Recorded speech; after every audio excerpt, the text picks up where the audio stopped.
الحمد لله رب العالمين والصلاة والسلام على سيد الأنبياء والمرسلين. قال الله تعالى وتبارك في القرآن المجيد والفرقان الحميد لقد كان لكم في رسول الله أسوة حسنة صدق الله العظيم.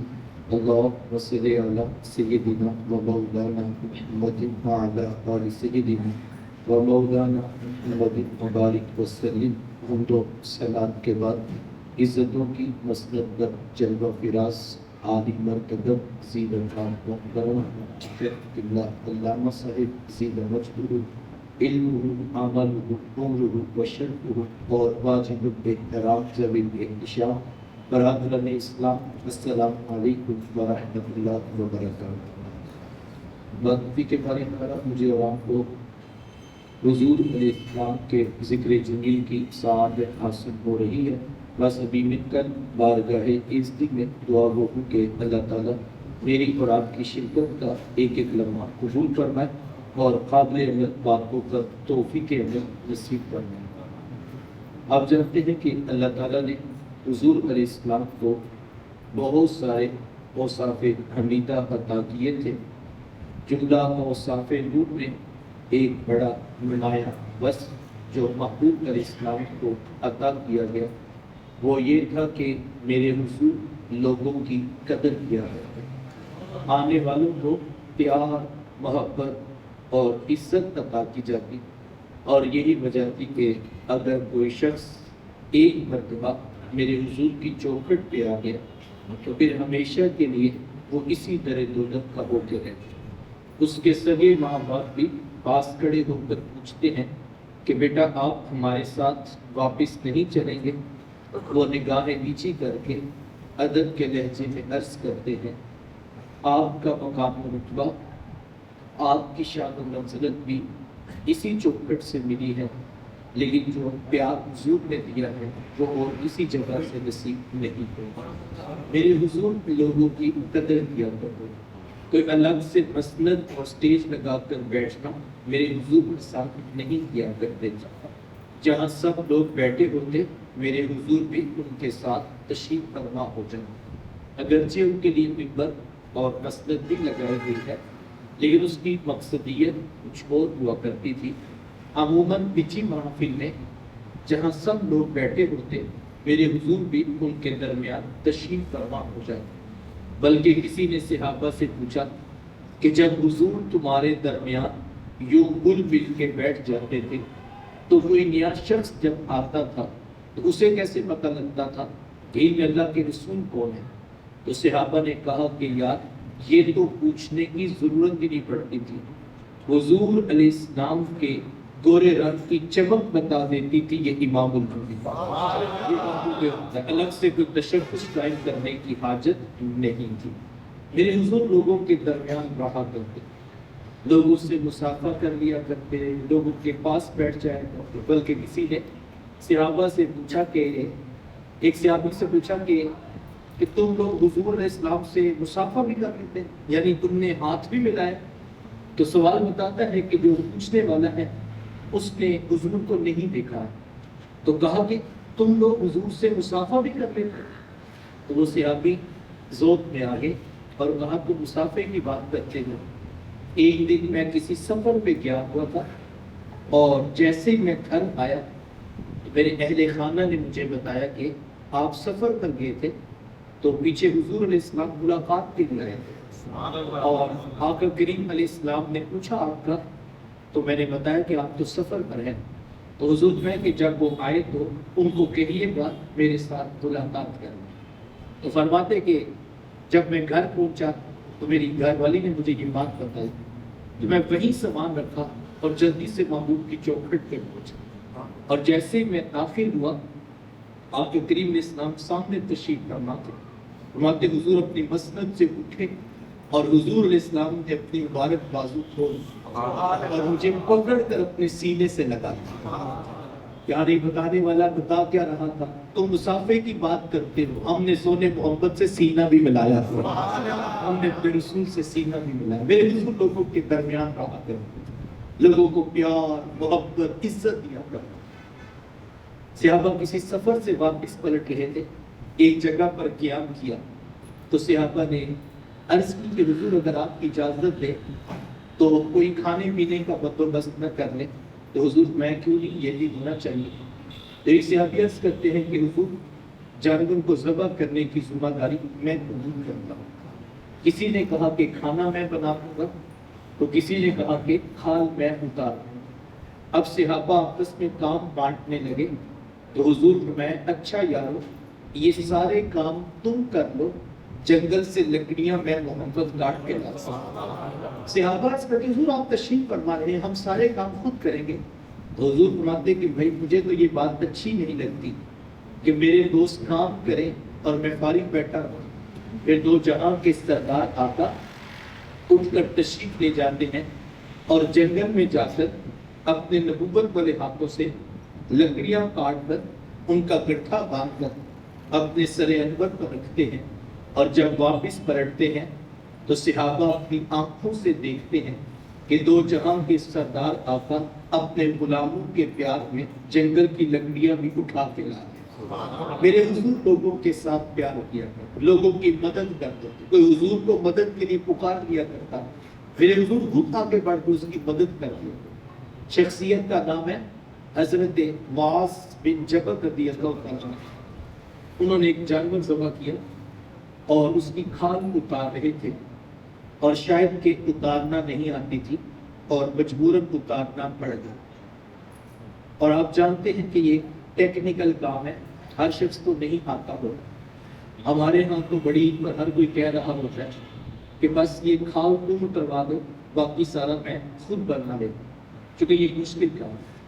اب حضرت معاذ رضی اللہ تعالیٰ عنہ شروع تو کر بیٹھے لیکن پریشان تھے کہ اب کیا کروں۔ اور یہ تو آپ جانتے ہی ہیں کہ جب امتی پریشان ہو تو آقا کو تشریف لے ہی آیا کرتے۔ گلی سے میرے حضور علیہ السلام کا گزر ہوا تو آقا کریم علیہ السلام نے دیکھا کہ معاذ کچھ پریشان بیٹھے ہیں، تو میرے حضور آگے بڑھے اور حضور میں معاذ بکرے کی کھال اس طرح سے اتارتے ہیں، آپ ذرا پیچھے ہٹیے نا، میں محمد آپ کو اتارنا سکھا دیتا ہوں۔ میرے حضور سارے بکرے کی کھال خود اتارتے ہیں اور ساتھ ساتھ بتاتے ہیں معاذ یہاں سے ایسے اتارتے ہیں اور یہاں سے ایسے اتارتے ہیں۔ ہم اپنا ساتھ ساتھ جائزہ بھی دیتے رہے کہ ہم کہاں کھڑے ہیں۔ ہم روڈ سے گزر رہے ہوں، کسی دوست کی گاڑی یا بائک خراب ہو جائے، ہماری نظر بھی پڑ جائے تو ہم آنکھیں چرا کے گزر جاتے ہیں کہ ہم بڑے مصروف ہیں، اب کون اس کے پاس 1.5 گھنٹہ کھپے گا، ہمارا تو وقت بڑا قیمتی ہے۔ لیکن یار کیا حضور سے بھی قیمتی وقت کسی کا ہے؟ کہتے جناب میں مصروف پڑا ہوں، میرے کندھوں پہ ذمہ داریاں بڑی ہیں، تو کیا حضور سے بھی زیادہ کسی کے کندھوں پر ذمہ داریاں ہیں؟ لیکن میرے حضور رک کر اپنے غلام کی مدد کرتے ہیں، کیوں؟ اس لیے کہ حضور جانتے تھے یہی چراغ جلیں گے تو بس میں عالم میں توحید پھیلے گی۔ میرے حضور ایک ایک بندے کی قدر کیا کرتے۔ شخصیت کا نام ہے حضرت جریر بن عبداللہ رضی اللہ تعالیٰ عنہ۔ وہ فرماتے کہ میں حضور علیہ السلام کی مجلس میں حاضر ہوا تو کسی وجہ سے پہنچنے میں تاخیر ہو گئی۔ جیسے میں نے دروازہ کھولا تو پورا کمرہ کھچا کھچ لوگوں سے بھرا ہوا اور ایک شخص کے بیٹھنے کی بھی گنجائش نہیں۔ فرماتے کہ میں نے سوچا کہ یہی نیچے زمین پر بیٹھ جاتا ہے۔ آداب مجلس بھی یہی ہے کہ جو پہلے آئے وہ آگے بیٹھے اور جو بعد میں آئے وہ پیچھے بیٹھے۔ لوگوں کی گردنیں پھلانگ کر آگے آنے سے منع کیا، اور اس عنوان پر اتنی سخت روایت ہے کہ یہاں تک فرما دیا کہ جو شخص جمعہ کے دن لوگوں کی گردنیں پھلانگ کر مسجد میں آگے آیا، فرمایا گویا کہ اس نے جہنم کی طرف منہ بنا۔ اتنا سخت حکم ہے اس عنوان میں۔ یہ روایت ہم نے بچپن میں سنی، علماء نے بھی اس کو بیان کیا، میٹرک کے سلیبس کا بھی یہی حصہ ہے، لیکن ہماری آج بھی یہی پریکٹس ہے۔ 1:45 ہو گئے، پوری مسجد کھچا کھچ لوگوں سے بھری ہے۔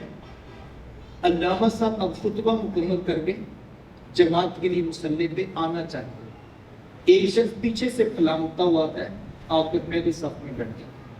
یہ کون ہوتے ہیں جناب؟ یہ مسجد کے صدر ہوتے ہیں۔ یہ کون صاحب ہوتے ہیں؟ یہ چونکہ ہم 10,000 روپیہ ماہانہ فنڈ دیتے ہیں تو کس کی ضرورت ہے وہ ہمیں روک کر بتا، ہم 1 بجے آئیں یا ہم 2 بجے آئیں، ہم پہلے صف پہ بیٹھیں۔ معذرت کے ساتھ ہم مسجد میں بھی اپنی چدراہٹ کی پگ صاف کھا کے لگا، مسجد میں بھی ہم تاجر ہوتے ہیں، ہم ایم پی ہوتے ہیں، ہم وزیر ہوتے ہیں اور ہم مشیر ہوتے ہیں۔ ہم ایکڑ جو ہے وہ ساتھ اٹھا کے لاتے ہیں، لوگوں کو بتانا چاہتے ہیں کہ تم تو کیڑے مکوڑے ہوتے ہو اور تم بھیڑ بکریوں کی طرح ہوتے ہو، ہم اصل لوگ ہوتے ہیں۔ یہ ہماری مسجدوں کے اندر کی حال ہے۔ میں سیاسی پلیٹ فارم کی بات نہیں کر رہا، میں نمود و نمائش کی سوشل میڈیا کا حوالہ نہیں دے رہا، یہ مسجدوں کی حالت ہے۔ مجھے اور آپ کو اس پہ غور کرنا ہوگا۔ ہمارا یہاں سب کا صرف ایک تعارف ہے، اور وہ تعارف کیا ہے؟ ہم رب رحمان کے بندے ہوتے ہیں، ہم اللہ کی مخلوق ہوتے ہیں اور وہ ہم سب کا خالق ہے، یہی تعارف ہے ہمارا۔ اور یہ اسلام کی بنیادی مساوات کی تعلیمات ہے۔ یہ کوئی ایسی تحقیق طلب بات نہیں ہے کہ میں کوئی سغرے کبرے ملاؤں اور قضیے جوڑ کے آپ سے پوچھوں کہ جناب بتائیں یہ ثابت ہوتا ہے کہ نہیں ہوتا۔ ایسا نہیں ہے، یہ دین کی بنیادی تعلیمات ہے۔ واضح خطبہ حجۃ الوداع کے موقع پر فرمایا، کسی کالے کو کسی گورے پر، کسی گورے کو کسی کالے پر، کسی عربی کو کسی اجمی پر، کسی اجمی کو کسی عربی پر کوئی فضیلت نہیں ہے۔ فضیلت کا ایک ہی معیار ہے، ان اکرمکم عند اللہ اتقاکم، اللہ کے ہاں وہی معتبر ہے جو تقوی والا ہے۔ اللہ تمہارے صورتوں کو نہیں دیکھتا، واضح حدیث موجود ہے، فرمایا وہ تمہاری صورتیں نہیں دیکھتا۔ ویسے دیکھیں بھی کیوں؟ یہ صورتیں بنائی اس نے، تو کہا وہ تمہاری صورتیں نہیں دیکھتا بلکہ وہ تمہارے دلوں کو دیکھتا ہے۔ دل میں خشیت کس کی ہے؟ خوف سے اندر ہے۔ شخص کا نام ہے اسود، رنگ کا کالا اور ذات کا غلام، رنگت کی سیاہی اور ذات کی غلامی کی وجہ سے کوئی اسے پاس نہیں بٹھاتا۔ لوگ دور سے آتا دیکھ کر رخ بدل دیتے، ایک دل ٹوٹا دل لے کر در حبیب پر آن بیٹھا، اور آ کر میرے حضور سے پوچھتا ہے کہ حضور جی اگر اسود ایمان لے ہے تو اسود کو کیا ملے گا؟ میرے حضور چاہتے تو جہنم سے آزادی کی خبر بتا دیتے، میرے حضور چاہتے تو جہنم کی خوشخبری سنا دیتے، لیکن بند سینوں کے درد جاننے والے رسول حضور جانتے تھے اسود کو نہ جنت کی خوشی ہے نہ جہنم سے آزادی کی خبر چاہیے، اسود تو کسی اور درد میں تڑپ رہا ہے۔ عرض کی حضور اگر اسود ایمان لیا ہے تو اسود کو کیا ملے گا؟ میرے حضور مسکرا کے فرمایا جو ابو بکر و عمر کو ملے وہی اسود کو ملے گا۔ اگر ابو بکر پہلے آ جائے تو وہ آگے بیٹھ جائے، اسود پہلے آ جائے تو وہ آگے بیٹھ جائے۔ یہ وہ خوبصورت دین ہے جو اللہ کے رسول صلی اللہ علیہ وسلم نے دیا۔ آپ تاریخ عرب اٹھائیں، وہ لوگ جو اسلام پر بہت سارے اعتراضات کرتے تھے، ان کا ایک سوال یہ بھی تھا، وہ کہتے تھے ہم بھی آپ کے پاس بیٹھتے ہیں، ہم بھی آپ کی بات سنتے ہیں، لیکن پہلے اپنے پاس سے بلال کو اٹھاؤ، یہاں سے سہیل کو پیچھے کرو۔ یہ کیا بات ہوئی؟ جس صف میں مکے کا غریب ترین شخص بیٹھا ہے اسی صف میں آپ کے سردار بھی بیٹھے، یہ بات ہماری سمجھ میں نہیں آتی۔ آپ ان کو الگ کریں، ہمیں الگ کریں، کوئی مسند کوئی مجلس لگائیں تو ہم آپ کی بات سن لیتے ہیں۔ ابھی حضور علیہ السلام نے بھی جواب دینا تھا کہ رب کا پیغام آ گیا۔ مطلب کیا تھا؟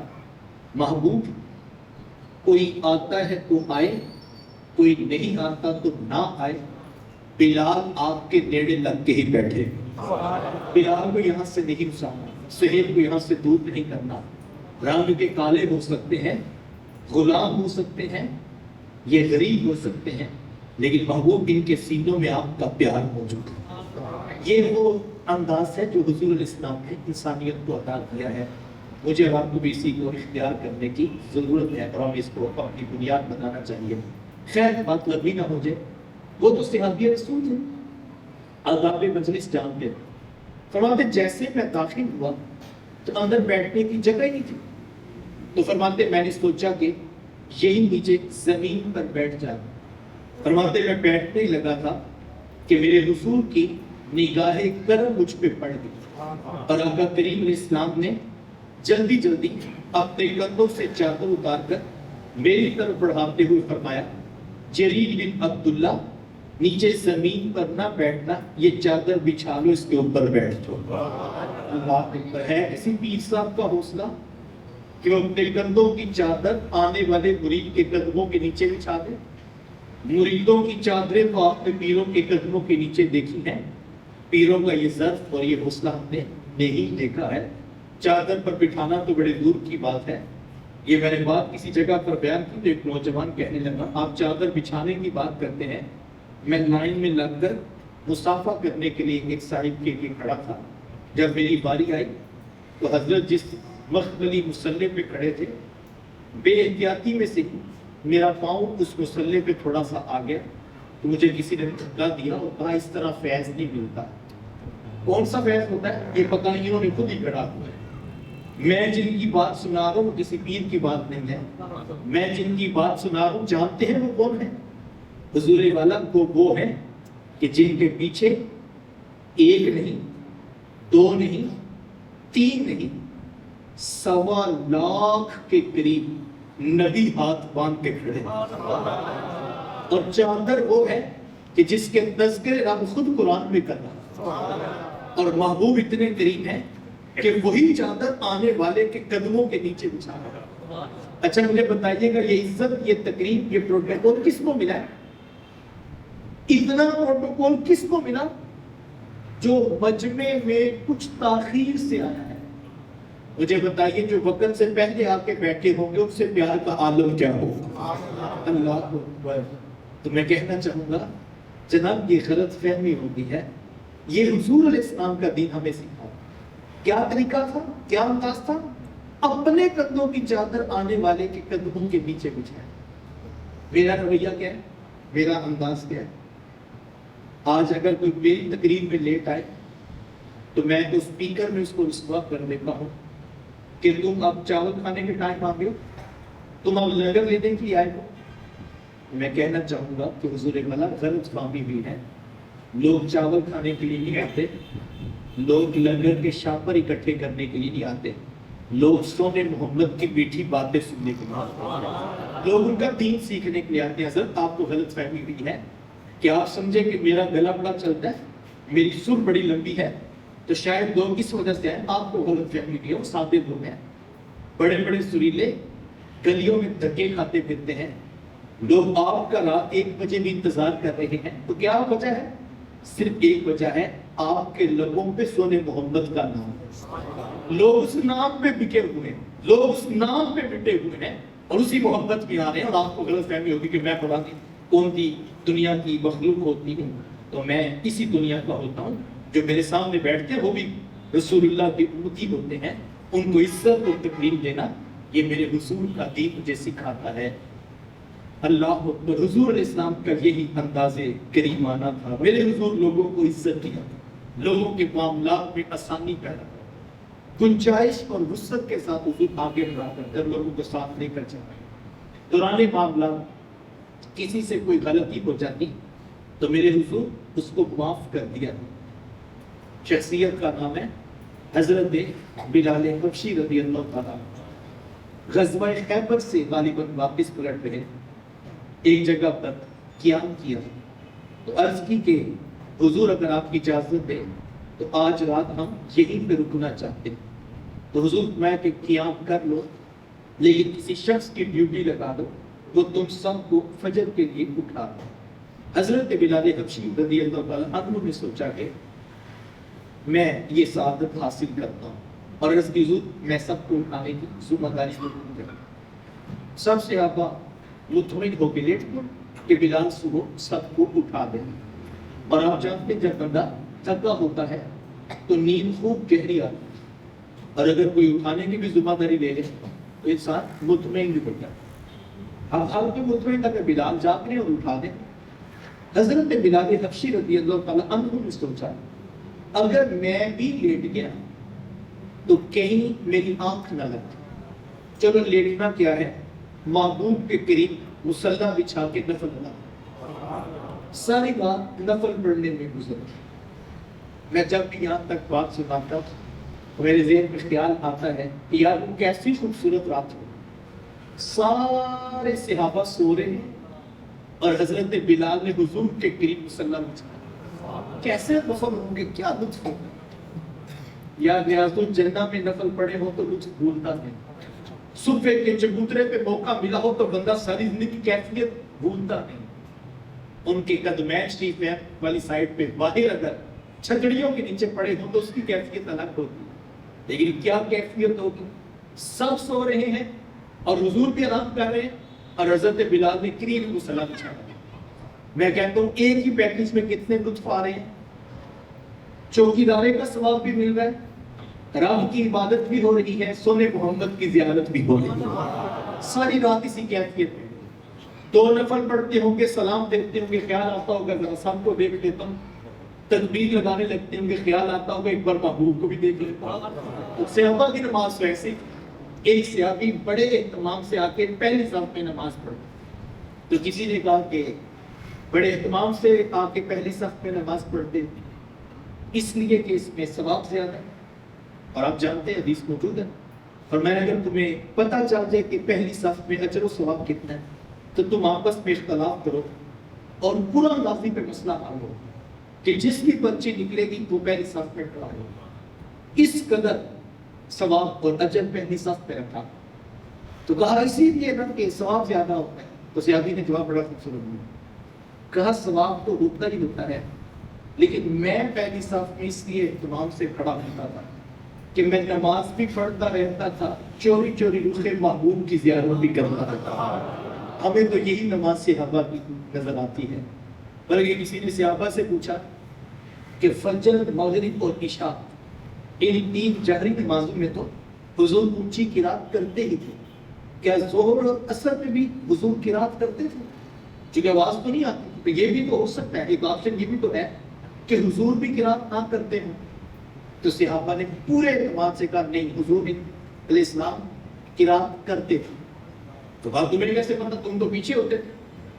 انہوں نے کہا باضطراب لحیہ, ہم نے حضور کی مبارک داڑھی کو ہلتے ہوئے دیکھا. اللہ کو پیچھے کھڑے ہوں تو پتہ نہیں لگتا کہ امام کیا کر رہے ہیں, لیکن جو دائر بائیں والے ہیں پتہ یہ چلتا ہے ان کی نظریں رخ محبوب ہیں. پتہ نہیں وہ کون سی نماز ہے جس پہ خیالات میں ٹوٹ جاتی ہے اور نہ جانے کیا کچھ ہو جاتا ہے. وہ کسی نے اندھیرے میں پڑھی ہوگی یا اندھیرے میں لکھی ہوگی, ہمیں تو نہیں ملی کہیں پر بھی. ہمیں تو یہی نماز ہمارے اسلاف نے بتائی ہے کہ نماز بھی چل رہی ہے, محبوب کی زیارت بھی چل رہی ہے. اللہ امام غزالی نے تو کہا جب تشہد میں آتے ہو تو یوں ہی السلام علیکم ایھا النبی پڑھ کے گزرنا تھا. جب تشہد بیٹھ جاتے ہو تو پہلے اچھی طرح پوری توجہ کے ساتھ یار کا نقشہ دل میں جگا لو اور پھر پلکیں جھکا کے کو السلام علیکم ایھا النبی, اے نبی تجھ پہ سلامتی ہو, اے پیغمبر تجھے تیری بارگاہ میں سلام پیش کرتے ہیں. خیر حضرت بلال ساری رات نفل کرتے رہے. جب صبح کا سویرا طلوع ہونے کے قریب تھا تو چونکہ یہ بھی تھکے ہوئے تھے تو پیچھے ایک اونٹ بیٹھا تھا. انہوں نے اونٹ کے ساتھ ٹیک لگائی اس خیال سے کہ بس ابھی سب کو اٹھاتا ہوں, لیکن چونکہ یہ بھی تھکے تھے ان کی آنکھ لگی تو گہری نیند میں چلی. صبح کا سویرا طلوع ہوا تو صحابہ بیدار ہوئے. وہ سخت پریشان تھے کہ فجر کی نماز میں تاخیر ہو گئی, دل دھڑک رہے ہیں, طبیعتیں اداس ہیں. اس پریشانی کو وہ شخص ہی محسوس کر سکتا ہے جو فجر با جماعت پڑھنے کا مزاج رکھتا ہے. اگر کبھی فجر کی نماز جماعت سے رہ جائے تو دل کتنا بے چین ہوتا ہے, یہ وہ شخص بخوبی جانتا ہے جو فجر جماعت سے پڑھتا ہے. اور جو 10 بجے اٹھتا ہے تو کہتا ہے شکر ہے 11 بجے پہلا پیریڈ ہوتا ہے تو بھی بڑا ٹائم پڑا. اس بیچارے کو کیا پتا یہ کون سی دنیا ہے. جو یہ کیا سمجھتا ہے 12 بجے دکان کھولنی ہے, ابھی 2 گھنٹے پہلے آپ کو شکر ہے, وہ اس بات پہ شکر کر رہا ہے. فجر کیا ہوتی ہے اس کو پتہ ہی نہیں. ہم عجیب لوگ ہیں. ہم ٹینشن کیا سمجھتے ہیں, پریشانی کیا سمجھتے ہیں, سیل کام ہو جائے, UPS نہیں لگا, سوگن نہیں لگا, یہ ہماری ٹینشن ہے. وہاں پریشانی کیا ہے, آج فجر تاخیر ہو. پریشانی کی فرق ہے. کاش کہ ہمیں بھی پریشانیاں نصیب ہو جائیں, کبھی سجدہ قضا ہو جائے, کبھی جماعت لیٹ ہو جائے. تو ہم بھی سوچیں کہ یار یہ آج کیا بڑے لوگوں کی باتیں ہوتی ہیں. ہمارے ایک دوست کو 5 وقت میں نے ان کو نماز تکبیر اولیٰ کے ساتھ پڑھتے تھے، بزرگ آدمی. ایک بار میری ان سے ملاقات ہوئی تو بڑے خوش تھے. تو میں نے کہا بڑے خوش نظر آ رہے. وہ کہتے کہ عبداللہ بھائی اللہ نے میرا کاروبار ڈبل کر دیا. مجھے بڑی خوشی، میں نے مبارکباد دی. کہتے پہلے میں 3 چھوٹی کمپنیوں کے ساتھ کام کرتا تھا اور جتنا کام ان 3 کمپنیوں کا ہے اللہ نے ایک بڑی کمپنی کے ساتھ اتنا کام کرنے کا موقع دیا. تو ہم نے بھی مبارکباد کی اس کے حالات پیدا کیے. 2 3 4 ماہ بعد میری دوبارہ جب ملاقات ہوئی تو میرے ذہن میں پچھلی ملاقات تھی. تو میں نے کہا کہ وہ کیا بنا بڑی کمپنی کا کام ماشاءاللہ ٹھیک چل رہا ہے؟ وہ کہتے میں نے چھوڑ دیا. تو میں نے کہا آپ تو بڑے خوش تھے کہ کام ڈبل ہو گیا.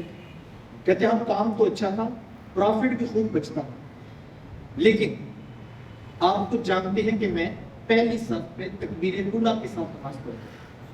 لیکن جب لڑکے پڑھائے 2 3 گاڑیاں بھی ڈالی، ٹیم بھی بڑی تھی، تو 2 3 4 ماہ میں نے بڑی کوشش کی کہ دونوں چیزیں مینیج ہو گئی. لیکن کبھی 1 رکعت رہ جاتی، کبھی 2 رہ جاتی، کبھی جماعت رہ جاتی. 2 3 ماہ بعد میں نے فیصلہ کر لیا کمپنیاں 3 چھوٹی بھی ٹھیک ہے، نماز پہلی صف پہ پڑھو. یہ اللہ کی توفیق ہو. ورنہ تو کہتے ہیں رات کو آپ 5 لوگ پوچھتے 2 اکٹھی کر کے پڑھ لیں. یعنی آج کل یہ بھی چاہتے ہیں 2 اکٹھی کر کے پڑھ لیں. وہ ہوتا ہے ایمرجنسی ہے ہمارے پاس. میں نے کہا اتنا احسان کیوں کرنا اللہ پہ آپ نے؟ یعنی اتنی پریشانی کیا 2 اکٹھی کر کے پڑھنی ہے؟ کرنا کیا ہے؟ رب سے ملاقات کرنی. کرنا کیا ہے؟ جس نے پیدا کیا اس کو ملنے جانا ہے. وہ کہتا دن میں 5 مرتبہ تو ملنے آیا کوئی، ملاقات تو کیا وہ. کبھی ایسا ہوا ہے وہ کہتا ہے آخری صلاۃ ذکری، مجھے یاد کرنے کا دل کرے نا تو نماز میں آ جائے گا. وہ کہتا ہے مجھے یاد. کبھی ایسا ہوا ہے کہ بڑی بہن بیٹھ کے ابا جی کی یادیں لے کے بیٹھی ہو اور ان کے ابا جی کے ساتھ بڑا پیار تھا، اس کی ابا جی کی یادوں کی کہانی سنا رہی ہو تو کوئی بھائی کہ جلدی کرو ٹائم نہیں ہے ختم کرو بات. ایسے تو نہیں ہوتا. اس کا مطلب یاد لگی نہیں ہے. اگر دل میں یاد ہو تو دل کرتا ہے یاد سے ملاقات کر دیا. تو کاش کہ ہم اس نماز کو سمجھتے تھے. خیر پریشانی اپنی اپنی. میں نے کہا اللہ سے یہ والی پریشانی معاملہ کرو کہ اگر دل محسوس نہیں کرتا، شوگر اوپر نیچے ہو جائے دل محسوس کرتا ہے، بلڈ پریشر اوپر نیچے ہو جائے، صحت تھوڑی سی اوپر نیچے ہو جائے تو ٹینشن بنتی ہے. نمازیں پڑھی کوئی نہیں، سجدہ میسر ہی کوئی نہیں، ٹینشن کوئی نہیں ہے. بڑی ٹینشن ہے صاحب. اور اگر آج یہ ٹینشن ہی لے کو کل بڑی ٹینشن بننے والی ہے تو تھوڑا اس پہ غور ضرور کیجیے گا. ہم نے یہی سمجھا ہے UPS بن گیا، محلے سے سوسائٹی میں شفٹ ہو گئے، گاڑیاں بڑی ہو گئی، گھر بڑے ہو گئے، بچیوں کو جہیز پہ رکھ دے دیے. اللہ کا بڑا کرم ہے، ماشاءاللہ ماشاءاللہ. ہم اسی کو کرم سمجھتے ہیں. سجدہ میسر ہی کوئی نہیں، ملاقات رب سے کبھی ہوئی کوئی، دل یاد الہی سے غافل ہے. کیا زندگی ہے، اصل ٹینشن یہ ہے سارے.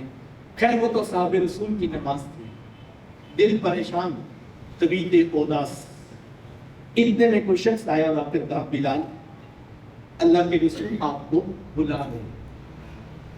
حاضر خدمت ہوئے تو حضور علیہ السلام نے پوچھا کہ بلال یہ کیا بات ہوئی، آپ نے کسی کو بھی نماز کے لیے نہیں اٹھایا؟ حضرت بلال حبشی رضی اللہ تعالیٰ کو نگاہیں نیچی کر کے عرض کرتے ہیں کہ حضور جی، جس رب نے آپ کو سلا دیا اس نے بلال کو بھی سلا دیا. میرے حضور غصہ نہیں کرتے، جھڑکی نہیں دیتے، برا بھلا نہیں کہتے، بلکہ حضور مسکراتے ہیں اور حضور مانتے بلال پھر اٹھیے نا، آپ ہی اذان دیجیے، ہم نماز ادا کرتے ہیں. ایسی خوبصورت زندگی ہے. 2 لمحے کے لیے ہم اپنا بھی جائزہ لے سکتے ہیں. اگر کبھی مسجد میں نماز 1 یا 2 منٹ یا اذان 1-2 منٹ اوپر نیچے ہو جائے تو ہمارا رویہ کیا ہوتا ہے؟ میں نہیں کہتا کہ اذان لیٹ ہونی چاہیے، میں نہیں کہتا جماعت لیٹ وقت پر ہونی چاہیے، بلکہ میرے استاد سے مکرم کو جب کسی کو اس ذمہ داری کے لیے بھیجتے تو ساتھ فرماتے کہ بیٹا اگر ایک تاجر 10 منٹ پہلے بڑے بازار سے دکان بند کر کے وقت سے پہلے آ کے سنتیں ادا کر کے پہلی صف میں بیٹھ سکتا ہے، بیٹا آپ کے منصب کی ذمہ داری ہے، آپ کو کم از کم اتنی جلدی ضرور آ جانا چاہیے کہ لوگوں کو پیچھے پلٹ کر پتہ نہ کرنا پڑے. تو اذان بھی وقت پر ہونی چاہیے، جماعت بھی وقت پر ہی ہونی چاہیے.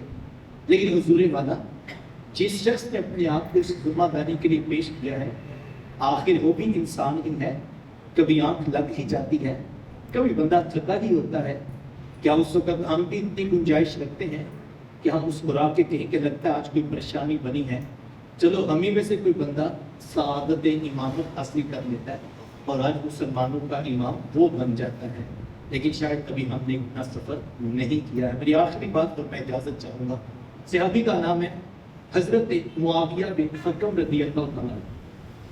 فرماتے میں حضور علیہ السلام کے پیچھے نماز پڑھ رہا ہوں، دوران نماز کسی شخص کو چھینک آئے تو میری زبان سے بے ساختہ یرحمک اللہ کہو۔ آپ جانتے ہیں جس کو چھینک آتی ہے وہ الحمدللہ کہتا ہے اور بات سننے والا یرحمک اللہ کی دعا دیتا ہے۔ اب جب یہ چیزیں تو نماز کے باہر ہیں، نماز کے اندر ان کی گنجائش نہیں ہے، لیکن انہوں نے نماز کے اندر جب یرحمک اللہ اونچی کہا تو صحابہ نے توجہ دلائی کہ خاموشی اختیار کرو۔ فرماتے ہیں نماز مکمل ہوئی، شاید میں پوری طرح آداب و مسائل سے واقفیت نہیں رکھتا ہوں تو لوگوں نے مجھے گھور کے دیکھنا شروع کیا، لیکن جب حضور کے ساتھ نظر ملی تو حضور مسکرائے اور مجھے پاس بلائے۔ فرماتے میں حضور کے پاس بیٹھا تو آقا کریم علیہ السلام نے فرمایا، اے معاویہ بن حکم، یہ اللہ کی نماز ہے، اس میں لوگوں کے ساتھ باتیں نہیں کرتے، اس میں تسبیح ہے، اس میں تحمید ہے، اس میں اللہ کے قرآن کی تلاوت ہے۔ ساری زندگی حضرت معاویہ بن حکم رضی اللہ تعالیٰ عنہ لوگوں کو یہ بات خود سناتے اور ساتھ کہتے، لوگوں مجھ سے نماز کے اندر غلطی ہوئی لیکن میرے محبوب نے نہ مجھے ڈانٹا، نہ برا بھلا کہا، نہ مجھے مارا، صرف یہ کہا یہ اللہ کی نماز ہے، اس میں لوگوں کے ساتھ باتیں نہیں کرتے ہیں، اور آخر پر اللہ کے نام کی قسم اٹھاتے اور کہتے، لوگوں اللہ کی قسم میں نے زندگی میں ایسا سننا سکھانے والا نہیں دیکھا، ایسا سکھانے والا مجھے نظر نہیں آیا ہے۔ یہ حضور کا انداز کریمانہ تھا۔ ہماری حالت کیا ہے؟